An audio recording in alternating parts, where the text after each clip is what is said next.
ఇది ఒక వార్త.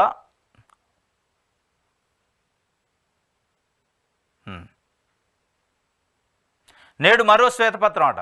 5 ఏళ్లలో రాష్ట్రంలో శాంతి భద్రతల తీరుపై శ్వేతపత్రం విడుదల చేయనున్న సీఎం చంద్రబాబు. అక్రమ కేసులు, నిర్బంధాలపై వివరాలు, బీసీ ఎస్సీ ఎస్టీ వర్గాలపై దాడులు, హత్యలు ప్రజల దృష్టికి. నేడు మరొక శ్వేతపత్రం అట. అమరావతి పైన ఒకటి చేశారు, పోలవరం పైన ఒకటి చేశారు, ఖనిజాలు, సహజ వనరుల పైన ఒక శ్వేతపత్రం. ఇది 4వ శ్వేతపత్రం లా అండ్ ఆర్డర్ ఇష్యూ పైన గడిచిన 5 సంవత్సరాలు.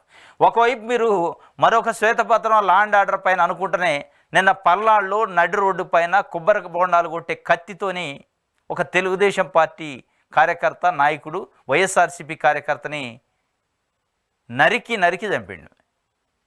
చేతులు నరికించి ఏ చెయ్యి కా చెయ్యి ఊడిపోయింది. మీరు ఒకవైపు శ్వేతపత్రం అంటున్నారు లా అండ్ ఆర్డర్ విషయంలో.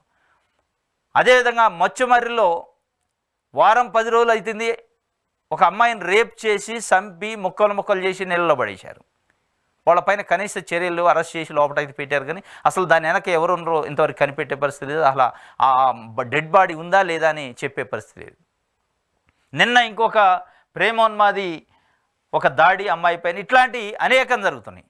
ఇది కాకనే జూన్ 4 నాడు ఎలక్షన్ రిజల్ట్ వచ్చిన రోజు నుంచి ఈ రోజు వరకు వైఎస్ఆర్సీపీ నాయకులు, కార్యకర్తల ఇళ్లపై, వాళ్ళ ఆస్తులపై దాడి చేయడంతో పాటు,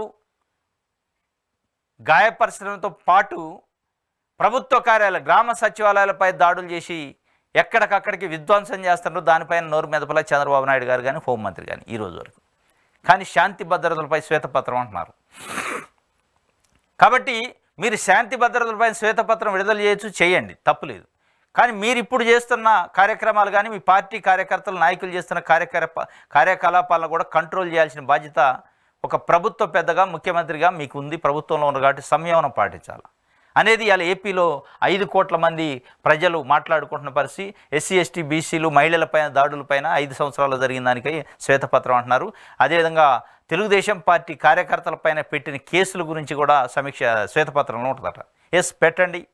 కానీ మీరు తెలుగుదేశం పార్టీ కార్యకర్తల కోసం, తెలుగుదేశం పార్టీ కోసమే ప్రభుత్వాన్ని నడపట్లేదు. ప్రజల కోసం ప్రభుత్వం ఎన్నుకోబడింది. ప్రజల కోసం మీ నిర్ణయాలు ఉండాలి. ప్రజల కోసమే శాంతి భద్రతలు కానీ ఈ విషయాలపైన సమీక్షలు ఉండదు తప్ప తెలుగుదేశం పార్టీ కార్యకర్తలపైన కేసులు ఎట్లయితే తీసుకోవాలి, తెలుగుదేశం పార్టీ కార్యకర్తలను అప్పట్లో కేసులు పెట్టారు, వేధించారు. కాబట్టి మనం కూడా ఇప్పుడు వైఎస్ఆర్సీపీ కార్యకర్తల మీద ఎట్లా కేసులు పెట్టాలి, వేధించాలి, వీటి కోసం శ్వేతపత్రాలు, సమీక్షలు చేయొద్దు అనేది ప్రజలు కోరుకుంటున్నారు. ఇది ఒక వార్త.